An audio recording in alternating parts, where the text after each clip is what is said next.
तो मैं हूं पर्वत यादव, आपका दोस्त, और स्वागत करता हूं मैं इस धमाकेदार चैनल जिसका नाम है मॉक्स एजुकेशन एकेडमी।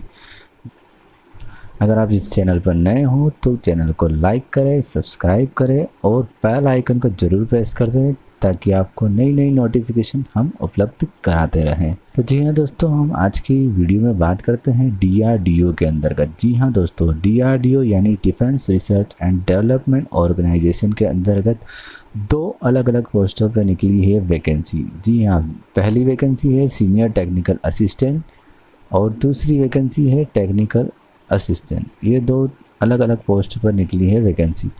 जी हाँ दोस्तों, इसमें देखते हैं हम कि नंबर ऑफ पोस्ट कितनी है। 1901, लगभग 1901 पोस्ट है। और साथ ही साथ ऑनलाइन मोड में ये फॉर्म डले होंगे। और साथ ही साथ DRDO की ये वेबसाइट है, आप देख सकते हैं। इस वेबसाइट पर जाकर आप इस फॉर्म को फिलअप कर सकते हैं। और साथ ही साथ हम इम्पोर्टेंट डेट्स बता देते हैं आपको। इसी की जो स्टार्टिंग डेट है ये 3/9 से स्टार्ट हो चुके हैं और साथ ही साथ इसकी लास्ट डेट जो दी हुई है 23/9 यानी 23 सितंबर 2022 को दी हुई। इसी के साथ हम आगे बढ़ते हैं और ये बता देता है कि आप पूरी वीडियो को ज़रूर देखें। साथ ही साथ हम बात करते हैं आयु सीमा के बारे में। तो मिनिमम एज इसकी 18 ईयर होना चाहिए और मैक्सिमम एज होना चाहिए 28। ये दिया हुआ है, इसमें देख सकते हैं आप। और आयु सीमा में छूट जो ST SC और OBC वालों को दी जाती है, ST और SC वालों के लिए जो दी जाती है छूट वो लगभग 5 साल की होती है। ठीक है, इसी के साथ OBC वालों को छूट जो दी जाती है वो 3 साल तक रहती है।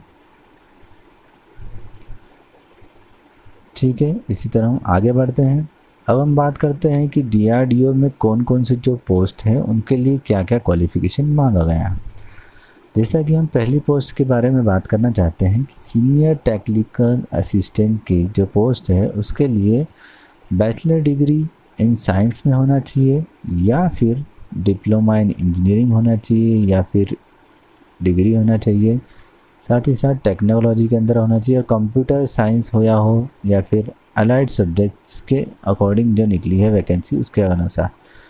तो ये चीज़ होना ज़रूरी है। आप भी बैचलर डिग्री अनिवार्य मानी गई है। और साथ ही साथ जो दूसरी पोस्ट हमारी दी हुई है टेक्निकल असिस्टेंट की, उसके अंतर्गत हमें 10th क्लास पास होना चाहिए या फिर उसके समकक्ष कोई भी 10th और ITI होना चाहिए हमारे पास इस दूसरी पोस्ट के लिए।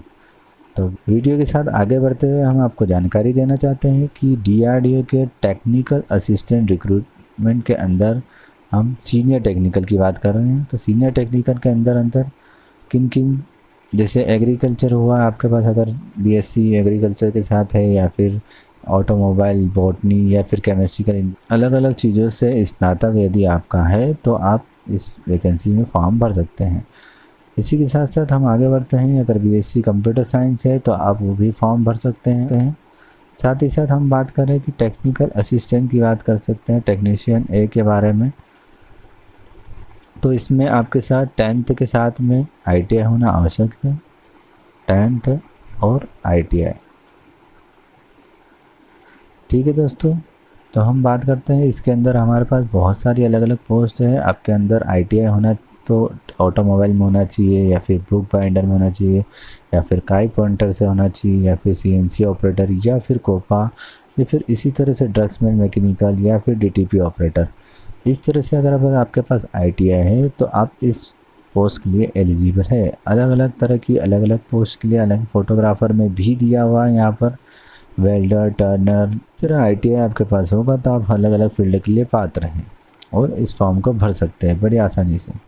अब DRDO सीनियर टेक्निकल असिस्टेंट के अंतर्गत अलग अलग पोस्ट के लिए, जैसे एग्रीकल्चर फील्ड सब्जेक्ट है तो BSc एग्रीकल्चर होना चाहिए, ये क्वालिफ़िकेशन मांगा गया है। साथ ही ऑटोमोबाइल, बॉटनी वाले के लिए BSc बॉटनी डिग्री पर एक सब्जेक्ट बॉटनी होना चाहिए। केमिकल इंजीनियरिंग होना चाहिए। उसके लिए अलग अलग पोस्ट के लिए अलग अलग रिक्वायरमेंट है।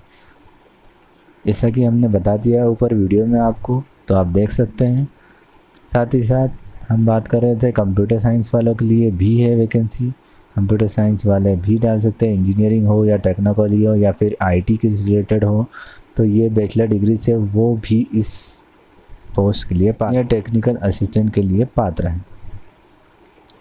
ऐसे बहुत सारी बीएससी डिग्री होती है, इंस्ट्रूमेंटेशन में भी होती है, लाइब्रेरी साइंस के अंतर्गत भी होती है, एमएससी मैथमेटिक्स, मैकेनिकल इंजीनियरिंग।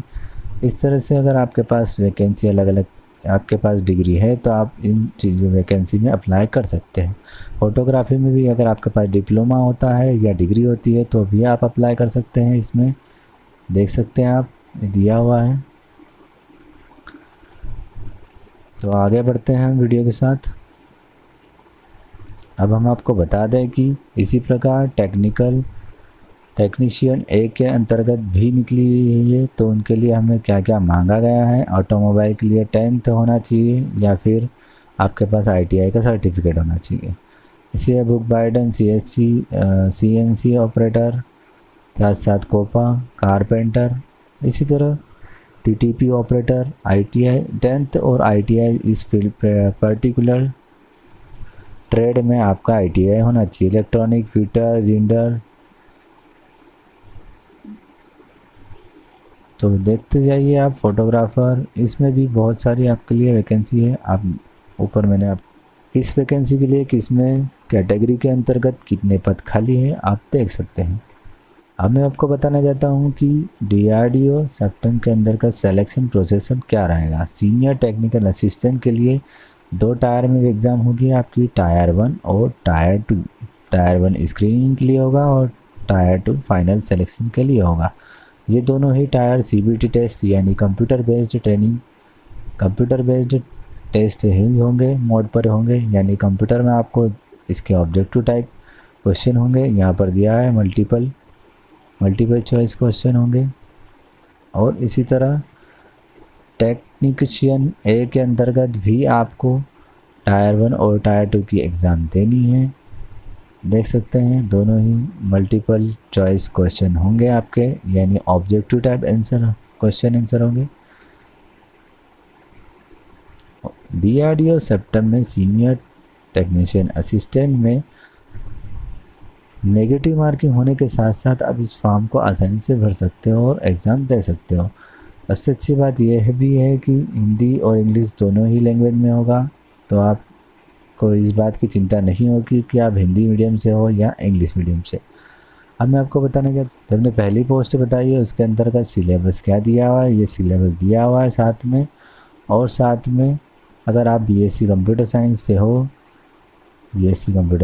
हो तो आपके पर्टिकुलर सब्जेक्ट से भी क्वेश्चन आएंगे, जो कि टोटल नंबर ऑफ़ क्वेश्चन 100 रहेंगे और नंबर ऑफ़ मार्किंग भी 100 रहेगा, जो भी 90 मिनट का होगा। और इसी तरह इन चीज़ों के अंतर्गत भी 120 नंबर का आपको देना पड़ेगा। इसी के साथ साथ हम बात करते हैं DRD सेक्शन टेक्नीशियन ए के अंतर्गत। इसमें भी आपके लिए अच्छी बात यह है कि नो नेगेटिव मार्किंग है, तो आप बिना सोचे समझे फॉर्म भर सकते हैं।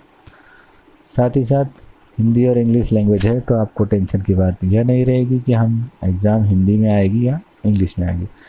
इसमें टायर 1 एग्ज़ाम के अंतर्गत ये टेक्नीशियन ए की बात कर रहे हैं हम, इसमें हम 10th और ITI मांगे गए। उसके लिए भी आपके लिए जो बेसिक चीज़ें दी हुई है, quantity ability, general intelligence, GI GK और reasoning, general awareness, English language और बेसिक नॉलेज होना ज़रूरी है। इसमें आपका 40 नंबर के क्वेश्चन आएंगे और 120 मार्क्स का दिया जाएगा। और पर्टिकुलर आपको ट्रेड के अंतर्गत भी आपको क्वेश्चन पूछे जाएंगे, उसका यहाँ पर डिटेल देखने के लिए धन्यवाद आप सभी का। तो मिलते हैं हम अगले वीडियो के अंतर्गत। तो आप चैनल को लाइक करें, सब्सक्राइब करें और इस वीडियो को ज़्यादा से ज़्यादा लोगों तक शेयर करें, ताकि हर कोई इस वैकेंसी का फ़ायदा उठा सके और हर कोई इस फॉर्म को भर सके। आपको इस फॉर्म को अगर बड़वानी ज़िले से हैं तो आप इस फॉर्म को मोक्ष MP ऑनलाइन पर जाकर भी भर सकते हैं। पूरे डॉक्यूमेंट ले जाइएगा, उसके साथ में वहाँ पर जाकर भरवा दीजिएगा। धन्यवाद आपका। लाइक करें, सब्सक्राइब करें और शेयर करना ना भूलें।